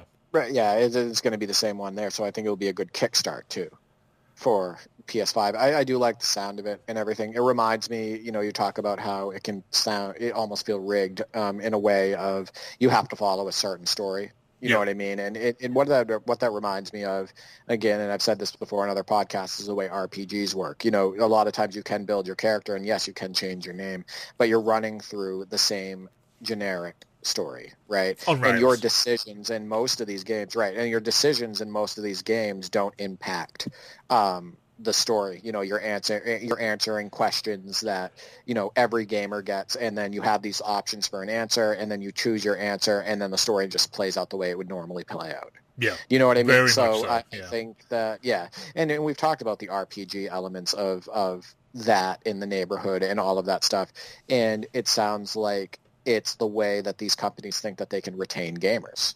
It's the way that they can get them on the game and get that same experience, and get them on the game more and whatnot. So I do like you. I do like the sound of the story. I think it sounds a lot better than what they've had in the past. But at some point they're going to have to switch this up, and it will be interesting to see what they do. There is a couple of the articles, I think it might have been the Owen Goods on Polygon alluded to a very crazy out there, or actually it might have been the Q&A on OS. They're going to be really going out with something kind of really wacky and out there in next gen, which may be that combination between the male and female my players that you can choose. So we'll learn about that when the time comes, because there is a few months between now and whereas we are a week away from the current gen release, we are a couple of months at least away from from next gen. So we'll learn more about that in time. But I do like the sound of that. My career gameplay from the demo felt very familiar. If I do end up spending some time in that mode, I think it's going to be there'll be a combination of freshness and familiarity that I think will work. I don't really want to make a shooting build, but then again, that's maybe comes down to how I feel about the shooting mechanics at the moment and the dribbling mechanics. But I'll be making a big man either way, because I've played point guard a lot over the years, and that freshens things up playing that different position. If I play that, I maybe end up spending more time in my team and then getting into my league when next gen comes out and we have updated rosters and whatnot and a proper update. So I'll cross that bridge when I come to it. But I do like the sound of that story. I've been very critical of the stories in the past, and again, I am concerned about the way they impact the gameplay. I think the gameplay should drive the story rather than the other way around, and not have those canned situations from a story perspective. But I do like the sound of that narrative. On paper, it sounds pretty good. The trailer also, of course, spotlighted 2K Beach, which is the new version of the Neighborhood. As the name implies, the redesigned Neighborhood is now by the seaside, and it's it looks pretty cool. It's nice that they've given us a new map after a couple of years of recycling it, or recycling a very familiar design, which was controversial in 2K20. Especially when Ronnie 2K came out and said, if you think that's the Neighborhood, well, I don't know what to tell you. And then it turned out, yes, it was the Neighborhood. So that was quite a gaffe by Ronnie. Unfortunately, not uncommon with some of the shots he's taken in some of the streams and on Twitter and whatnot. But they have changed it up. There's a lot of familiar things like the shops Anti-Up, which of course is the a straight-out gambling mechanic. We brought up that last week and touched on it. So a lot of neighborhood staples are going to be returning. Buying bikes, which of course were free in 2K18 and now cost 100,000 VC to get a bike right around the neighborhood. Yeah, I don't like that at all. I didn't even see that. That's nuts. Yeah, well, I mean, that's been the price the last couple of years. Yeah. Oh, that's nuts. Yeah, I didn't even notice that. Oh, that's crazy. So the Wheels, that is the store where you can get the skateboards and the bikes and everything, and they are, again, 60,000 VC or more to get a vehicle. In 2K18, there were community bikes that you could pick up, from 2K bike rental or whatever it was. That you just pulled it off the rack. Once you got to 91 overall, you could just ride the bikes for free in the neighborhood. That will now cost you 100,000 VC to get bikes, and all the accessories for bikes are also thousands of VC as well. So that is a thing. But you can usually just run around the neighborhood. That is my thing with the neighborhood, is all the running around and having to not just go to menus. I'm old school in that way. It would be so much quicker to do it, but that is what it is. They have changed the map. It's a nice new setting. They've still got all the same things. There was some concern that there was not going to be any 2v2 courts. They are off to the side. They are still part of the neighborhood. It's going to be very familiar in that respect as far as having all the bells and whistles. There's going to be a few more new things as well, new events, so that they haven't gone into the details of that. But it's a new seaside neighborhood, as I said. 2K Beach looks nice. It's refreshing. Hopefully it's not too convoluted to get around. That was one of the problems with 2K18. If you wanted to get to the park, you had to run around this whole map to get there. Then this L shape to get to the park. Whereas with 2K19 and 20, the park has been situated in the middle. Hopefully it's not too much of a not too much running around on foot to navigate, or even indeed on a 100,000 VC bicycle to get around. But that is the case. They're not going to get rid of the neighborhood, unfortunately. I mean, as much as we've complained, as much as problematic as it can be, that is the next gen, the new gen thing to do. They're not going to go backwards on that. So it is what it is. Yeah, for me, I'm not going to dive into it, as you know. I'm just not. I'm not into that scene and online play and all that stuff. And I've heard all the horror stories and all the stuff on Operation Sports where people are like, "This is literally the worst." And they talk about the commentary and the toxic attitudes and the elitism and all of that stuff and the waiting and the mechanics and all of that. So it's not something I'm gonna lack of matchmaking, the microtransaction portions and all of this stuff. I think the thing is that it would be added stress for me. I will say that I didn't expect them to go away from the neighborhood at this point. I think I said that on a prior podcast. Like you said, it's what's now, it's what's new. It's also what's making them the most money and makes the most sense for them from a marketing and business perspective. I expected subtle changes, but I expected them to keep it. So that's basically my thoughts on the neighborhood. It's I wasn't expecting it to go anywhere. We had seen snippets in that first teaser trailer of 2K Beach. People wondered whether it was going to mean the return of the different parks. It doesn't look like that is a thing, but it is a refreshed neighborhood, familiar features, not surprising, but it is nice for them to freshen it up after a couple of years of having basically the same map there. So that is that's pretty much impressions of the demo and MyCAREER trailer and everything. And it's once again for me, Derek, it's really how I get used to the shooting controls and the dribbling controls and whether I feel like they work out for me depending on what I do for current gen. But as much as there are controversies over the price and how much as work has gone into it, they've obviously brought up this new MyCAREER story, which is going to have the usual cinematic production effects and everything, and there is going to be new content for my team and whatnot. So it will be an updated game. So for people who aren't going to upgrade, eventually there will be new rosters for 2K21 when the new season starts. So it's going to sell. It's going to sell, and you and I will be trying it out. We'll see how we feel about it, and how much it sticks in the rotation, because of course PS5 is going to be backwards compatible with PS4, and whether we go back to that or go in between versions, if there's something in current gen that we like better than next gen, remains to be seen. But it's we know what we're in for now. We've got a bit of a taste of the game thanks to the demo, so everyone can go into the game. If you've got a console, of course. It only came out on PS4, Xbox One, and Switch. The demo didn't come out on PC, which is the usual way it goes with PC on this generation of consoles. and the PC and the subsequent PC ports. But if you do have a console and have played the demo, you at least you know what you're getting into now. Fingers crossed that they don't ruin it with patches.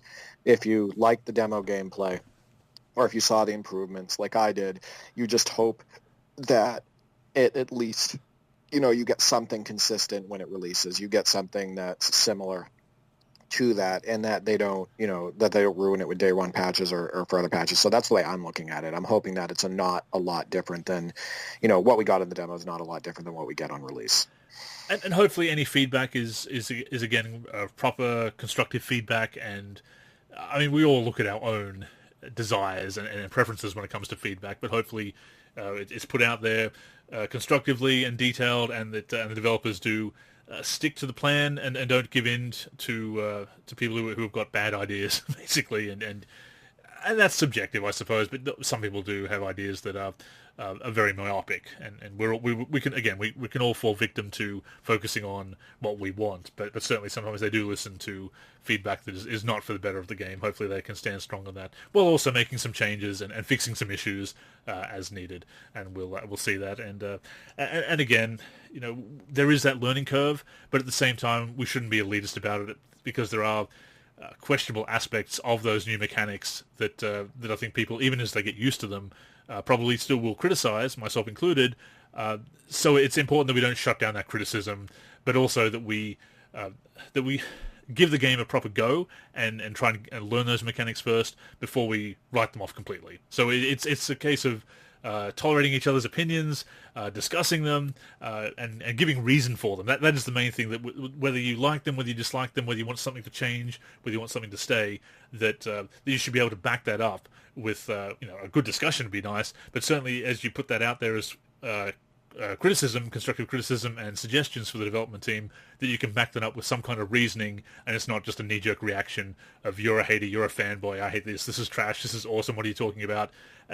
As long as we can avoid those knee-jerk reactions and give good feedback and give the game a proper chance, and so that we're giving an informed opinion about it, that's the right approach.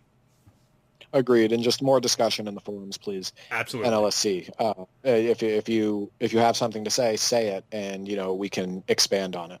Definitely, and have a back and forth about that, and let's not get tied up with a single point. Let's not TLDR people. Let's not TLDR each other and be dismissive of that. Let's not word vomit. Yeah, let's not think anything that has a few paragraphs in it. Word vomit. Actually, just think about that as somebody, explaining their point and looking at the information and providing more information, and take that person seriously.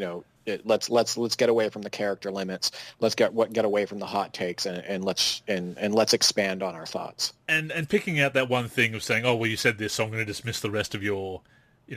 As soon as I read this, I'm not going to read the rest of it. Let's avoid that. If there's a point there that's kind of a sticking point, let's try and get past it and get through the discussion. But that may be a futile. I mean, that is the internet. That is the way of the internet. But let's do our best to overcome those potholes, those tripping points of internet discussion in 2020. But before we wrap up, and of course we invite you to continue the discussion of the demo in the forum, in the comment section, both the NLSC and here on YouTube, of course, as the podcast we also posted on YouTube. There's also, we've talked before about there not being enough games in the space. We mentioned last week that there's a PBA game coming out that's very NBA Jam oriented, but there's another game that's come out that you've been playing. I haven't picked it up yet. I'd like to. I've maybe by next week's episode, although next week's episode is probably going to be related to the full version of 2K21's release, but I'm sure it will be a game that we will be talking about after I pick it up and we've both had a chance to play it more. But you have been playing it, and that is Dunk Lords on PC through Steam. And so before we wrap up, just thought we'd get your impressions on that. And so what am I in for with that game? I feel like a little kid again. I need to point that out, and the reason is because we're getting some arcade games. We have some arcade games in the space, and when I say that is I got NBA Playgrounds 1, working on Steam. Oh, good. And Playgrounds 1 working. I have Playgrounds 2. I have Dunk Lords. We have the PBA game coming out. We have the Basketball Classics game from Namo Gamo, which in its own right is a tribute to, it is, full court basketball, but it comes off as a bit of an arcade game, and that's fun, right? So, when I'm playing these games, it just makes me feel like a kid again, and it's great to have options. And I'm hoping that the PBA one is going to be a slam dunk, pun intended. So with Dunk Lords, I can't believe I stumbled upon this because it just wasn't showing up before, and I typed in basketball in the search on Steam, and I scrolled down. I think I got to like the second page, and I saw this game called Dunk Lords, and I was like, well, let's take a look at this. It's insane. It's made by two people. I want to say it says it in the right-hand corner, bottom right-hand corner of the screen. It's like Andrew and somebody else, I believe. Not you. I want to say it was Andrew or Andy or something like that. And basically what it is you have a selection of about 15 different characters, I want to say. And they're all different types. Like there's like a cat-looking thing. There's like a tall bear who I use on every time I play. He's awesome. It's like a rebounding machine. There's some human characters. There's all these different types of looking creatures and things and people and all of that. And it's 2-on-2, full court insanity. You have different, each character has their own separate like special skill. In it's it's 2-on-2 full court. You have power-ups you can use during the game. There's no fouls or anything like that. It plays like an NBA Jam type game.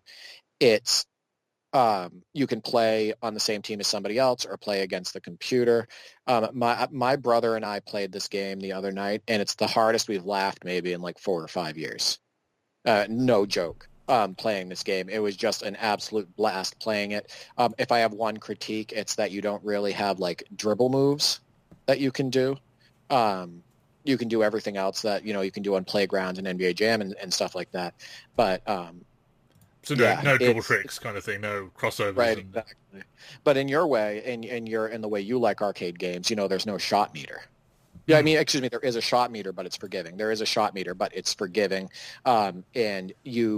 It's not this situation where you have how do I explain this? Where all the players play the same. You can jump out and, hit threes with anybody and all of that stuff. Like the bear that I use, the tall bear, I can't remember what his name is. He can't shoot threes, so I have to play with him like in the paint. I have to play with him in short shots, in short range, and dunk and stuff like that. So there is like a skill element to it. And then in between quarters for this game, you can get, based on your performance in that quarter, you get money to spend on power-ups. So you can go into the second quarter and have shoes that every single time you go up for a dunk, it's 3 points instead of 2. So it adds a different element to a game that I haven't really seen played out that way in an arcade game before. It also has a tournament mode that you can play the entire thing with another person. And you know how big that is for me. So there's like a career, it's a story mode.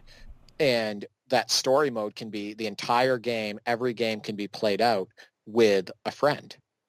And I think that's just incredibly cool. And I encourage people, sorry to go on a rant about this, I encourage people to check it out if you want a new experience on an arcade basketball game. If you want something more fast-paced than what you get out of NBA Playgrounds, and if you don't care that, it's just wild fun. It's wild, crazy fun, but it can get super competitive as well.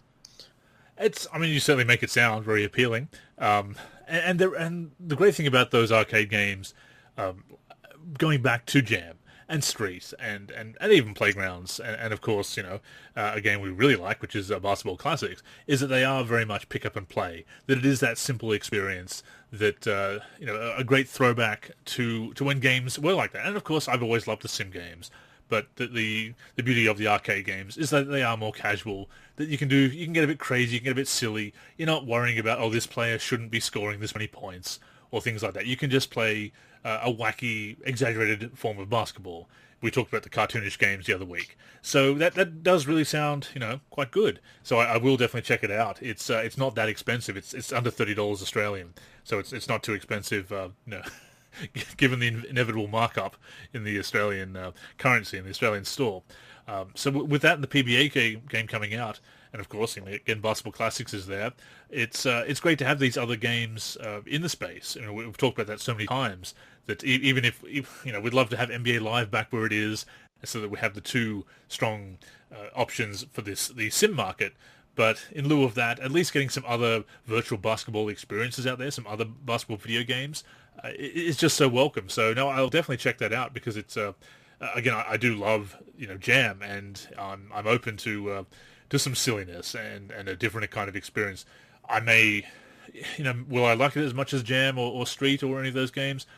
We'll see. I do like, of course, having those NBA players in those exaggerated situations, but I think there is definitely room to have those fictional characters and those wacky characters and the cartoonishness, and it's something that can cleanse the palate in between playing games of 2K.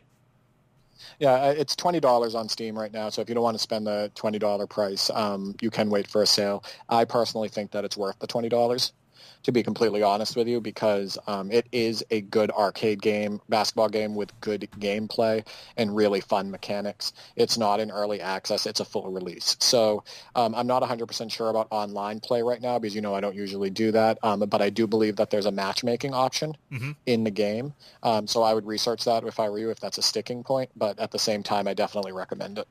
I mean, I'm fine with playing arcade games, local co-op, or single player. That's mostly what I've done with arcade games, in fact.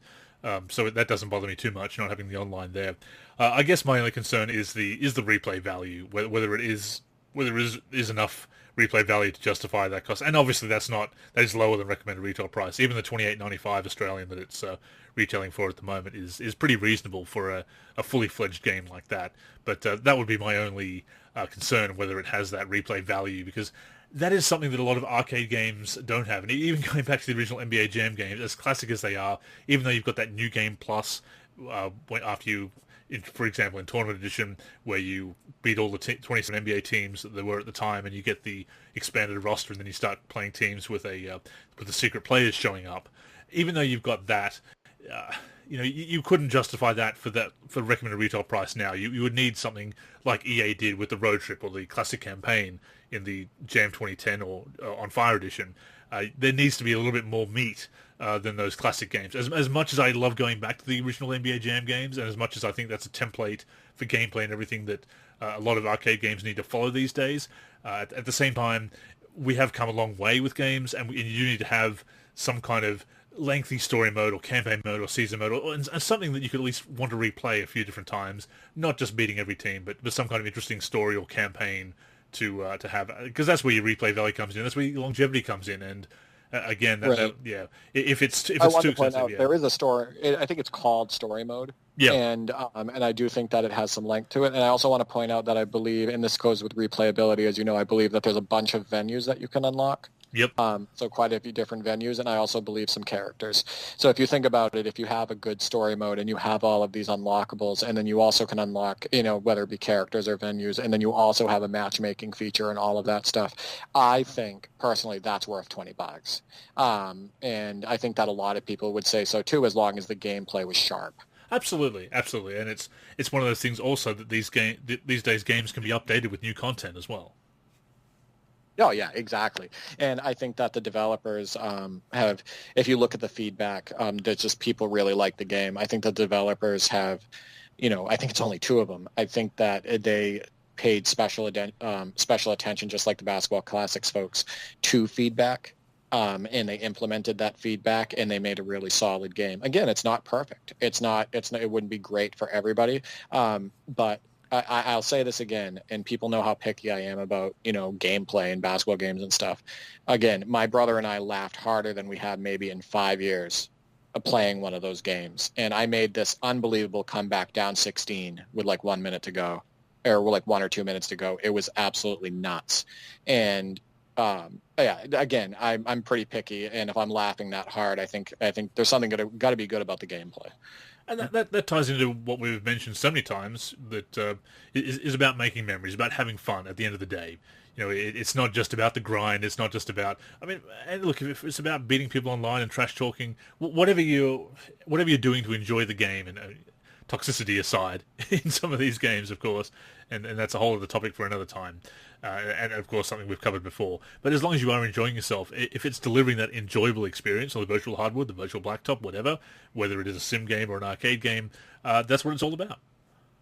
Exactly. I mean, if you enjoyed E.T. for the Atari, and that gave you great memories, then that's what it's all about.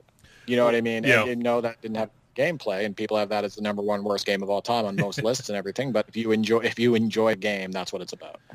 I mean, based on the amount of copies that end up in a landfill in New Mexico, I don't know how many people enjoyed the game, but I'm sure some people did. And of course, James Rolfe made a whole movie about it. So so there you go. If nothing else, it lives on in folklore.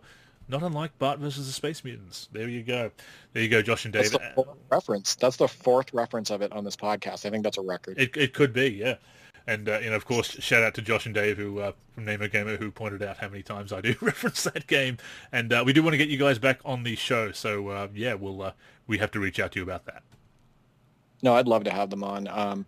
They appreciated the Charles Barkley highlights that I post on Instagram. They're true students of the game. They love basketball history and everything. It'd be fun to, get them in here again and just to shoot the breeze. I think it'd be a lot of fun. Absolutely. We will reach out. I know we've been a bit slack doing that, guys, but we will get you on because you have shown interest. That's on you. You're the mad ones who want to talk to us again. So no, we would love to have you on. So we shall reach out. And but in the meantime, that has brought us to the end of this week's episode number 338 of the NLSC podcast. We thank you for tuning in. We hope you enjoyed the show. We encourage you to join in the discussion now and let us know what you think of the demo, what you think of the MyCAREER trailer and the other information, how you're feeling about NBA 2K21 current gen as the launch is approaching. You can join in the discussion, of course, in the comments section on the bulletin on the NLSC, in the NLSC forum, and in the comments section on YouTube if you're listening to it here on YouTube. And, of course, the podcast comes out each and every Sunday, Australian time. Comes out on the NLSC, which is nba-live.com. Also comes out on pretty much everywhere you can get podcasts, Apple Podcasts, Stitcher, Spotify, Podcast Addict, to name a few. Search for NLC Podcast, look for our logo, and that will be us. But as long as you're tuning in each and every week and enjoying the show, that is the main thing. Before I plug the socials, Derek, I'll throw it over to you to plug your socials and, of course, Holding Court. Absolutely, thank you. So I just got done recording Holding Court with D for 3, episode 2, with Swaggy P. Lino, who you people are probably aware of from the NBA Live community. We went through, the episode is called Doncic, Lakers, and Celtics, oh my, talking about Luka Doncic and, his transition to the NBA and why he's been so successful, talking about the Celtics and Lakers road to the finals, and some slight jabs at Joel Embiid and the way he plays basketball and the Rockets' approach to the game as well. So it was a really good episode. Also a great story on that episode, which discusses Swaggy's brother, who played in the 2006 Sweet 16 and hit a buzzer shot that won a game. And I think that's pretty awesome. And I supply a clip as well, and the podcast of that made shot. And he's really Kenton Paulino, and Swaggy's just really proud of him. So we're on Apple Podcasts, we're on Stitcher as well, and I hope you tune into that. I'm also on Twitter, so follow me there at D4384, and I'm on YouTube, D43, and obviously on the NLSC, D43. That is really cool, and very cool that his brother was a college player and hit that shot. I'm looking forward to seeing that clip, and of course listening to the podcast. So definitely tune in for your real basketball talk with Holding Court with D for 3. I, of course, am on Twitter at AndrewNLSC. There I talk about basketball video games, basketball, Bart vs. Space Mutants. Five references in the one episode. Wrestling, if you want to follow me personally and interact with me there, you can. Of course, I am Andrew in the forum. Bug me about things to do in the technical problems, spam bots. I'm the person to come to for that, I suppose. And of course, Andrew NLSC on Twitter. The NLSC is also on social media. On Facebook and Twitter, we are the NLSC. On Instagram, we are NLSC Basketball. On YouTube, we are NBA Live Series Center. And of course, keep it locked to the NLSC itself, nba-live.com, for everything we do for basketball video games. But yes, that is all for this week. Thank you once again for tuning in. Until next time, I'm Andrew. And I'm Derek. Go get buckets, everyone.